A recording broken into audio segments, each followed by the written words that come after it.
ಇವತ್ತು ಪೊರಕೆ ಹಿಡ್ಕೊಂಡಿದ್ದಾರೆ, ನಾಳೆ ಒನಕೆ ಹಿಡ್ಕೋಬಾರದು. ಪೊರಕೆ ಹಿಡ್ಕೊಂಡು ಕೈ ಒನಕೆ ಹಿಡ್ಕೊಳ್ಬಾರ್ದು. ಮುಖ್ಯಮಂತ್ರಿಗಳಿಗೆ ಯಾಕೆ ಹಠ? ನೀವು ಒಂದ್ ಕಡೆ ಹೇಳ್ತೀರಿ ನಾನು ರೈತನ ಮಗ ಅಂತ ಹೇಳಿ. ರೈತರಿಗೆ ಭೂಮಿ ಜೊತೆಗಿರೋ ಸಂಬಂಧ ರೀ, ವ್ಯವಹಾರ ಅಲ್ಲ. ರಿಯಲ್ ಎಸ್ಟೇಟ್ ಮಾಡೋರಿಗೆ ವ್ಯವಹಾರ, ರೈತನಿಗಿರೋದು ಅದು ಸಂಬಂಧ, ಅದೊಂದು ಸಂಸ್ಕೃತಿ, ಅದೊಂದು ಬದುಕು. ರೈತನ ಬದುಕಿನ ಜೊತೆಗೆ ಯಾಕೆ ಚೆಲ್ಲಾಟ ಆಡ್ತೀರಿ?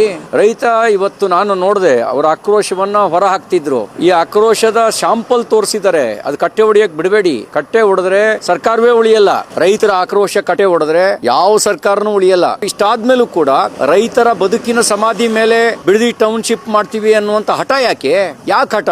ನಿಮಗೆ ರಿಯಲ್ ಎಸ್ಟೇಟ್ ಇರ್ಬೋದು, ಆದ್ರೆ ರೈತರಿಗೆ ಅದು ರಿಯಲ್ ಎಸ್ಟೇಟ್ ವ್ಯವಹಾರ ಅಲ್ಲ.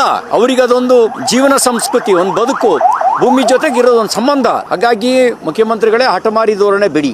ರೈತರ ವಿರೋಧಗಳ ನಡುವೆನೂ ಅವರ ಜಮೀನನ್ನ ವಶಕ್ಕೆ ತಗೊಳ್ಬೇಕು ಅನ್ನುವಂತ ಹಠಮಾರಿ ಧೋರಣೆ ನಿಮ್ಮ ರಾಜಕೀಯಕ್ಕೂ ಒಳ್ಳೇದಲ್ಲ, ನಿಮ್ಮ ಪಾರ್ಟಿಗೂ ಒಳ್ಳೇದಲ್ಲ. ಅದನ್ನ ಬಿಡಿ. ಅದನ್ನ ಬಿಟ್ಟು ಅವರ ಆಕ್ರೋಶದ ಭಾವನೆಯನ್ನ ಅರ್ಥ ಮಾಡ್ಕೊಳ್ಳಿ. ಇವತ್ತು ಪೊರಕೆ ಹಿಡ್ಕೊಂಡಿದ್ದಾರೆ, ನಾಳೆ ಒನಕೆ ಹಿಡ್ಕೋಬಾರದು. ಪೊರಕೆ ಹಿಡ್ಕೊಂಡು ಕೈ ಒನಕೆ ಹಿಡ್ಕೊಳ್ಬಾರ್ದು.